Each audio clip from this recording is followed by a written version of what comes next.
You probably didn't know it, but I'm actually a pretty big Dragon Ball fan. I remember fondly racing home after school to catch the latest episode of Dragon Ball Z, and being glued to the TV for the magical half hour.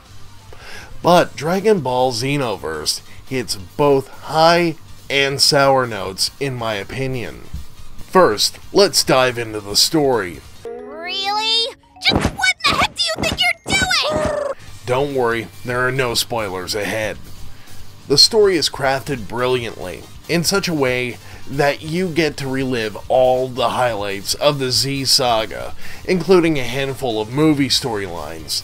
But in Xenoverse, history and major events have been altered, and it's up to your created character to time travel to these events and keep history from changing.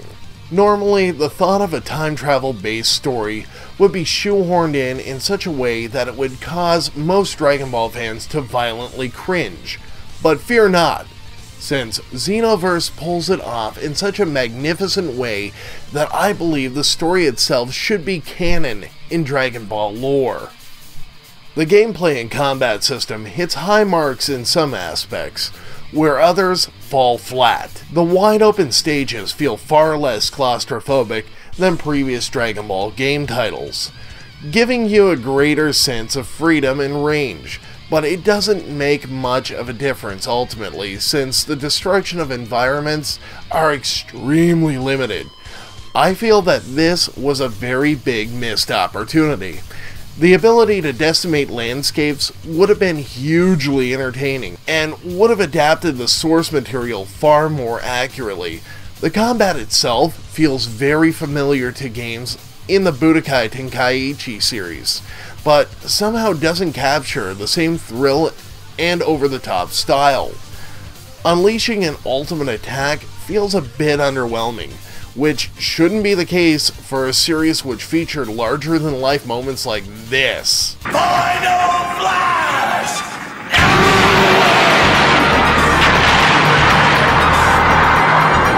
What's this?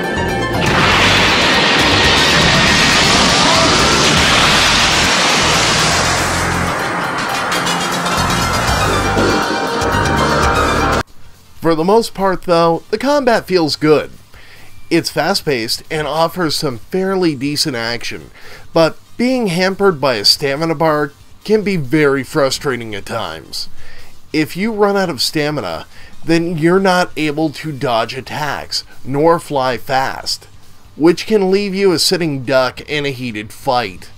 Even with its shortcomings, I still find the combat fun, but it does leave me wanting just a bit more. Impossible! For most of Dragon Ball Xenoverse, you play as a custom character, which you create following the game's prologue. You can choose from several different races like Saiyan, Majin, Namekian, Earthling, and the Frieza race. Xenoverse introduces RPG elements, where your character gains experience points and levels up to become stronger. But if you think that you'll blow through the story mode without doing any XP grinding, then Frieza is going to be more than happy to serve you your ass. I'll warn you, I have 3 more transformations.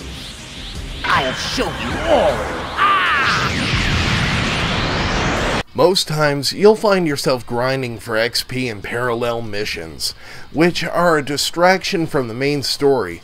However, they do offer some interesting ideas and fun moments, but largely feel like busy work to pad the length of the game, since you'll be spending a large amount of time doing these missions to level up so that you're strong enough to progress through the main story. Playing with friends makes parallel missions a bit less of a chore, but matches quickly devolve into spamming ki blasts until the enemy is defeated.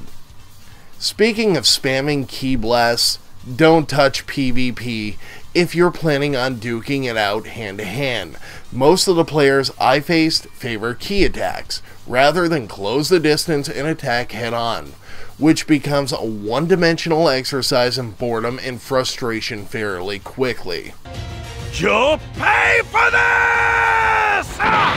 Since the gameplay is largely RPG focused, you can expect more unlockables than you can count. The unlockables include clothing, which enhances player stats, skills, items that can be used in battle to give your character a buff, and the usuals, such as new characters and missions. Of course, you can also collect all 7 Dragon Balls to summon Shenron to wish for rare items, among other goodies. That being said, if you plan on completing Xenoverse 100%, then be prepared to sacrifice many hours of your life, which honestly I wouldn't mind necessarily if it didn't feel like a chore to do so. Xenoverse does many things right, such as the story and reliving nostalgic moments from the Z Saga, but sadly doesn't do enough when it clearly could have. Xenoverse is a game with tons of untapped potential, but fails to capitalize on it. Is it a bad game? In my opinion, no, it's not. But it could have been way more than it is. How dare you! It offers many hours of fun, and the story is interesting enough to make me recommend this game on its own. Xenoverse can only be truly enjoyed by die-hard Dragon Ball fans, looking for a unique take on the legendary Akira Toriyama series. If you're not a fan of the series whatsoever, then there is nothing about Xenoverse that will convert you. Even if you're a big fan of Dragon Ball Z, then do yourself a big favor and wait for Xenoverse to reduce in price before you pick this up, since I can't recommend it at full retail price. Once it hits the bargain bin or goes on sale on Steam, then happily pick this up. You'll appreciate the unique story and retelling of one of the greatest anime sagas of all time.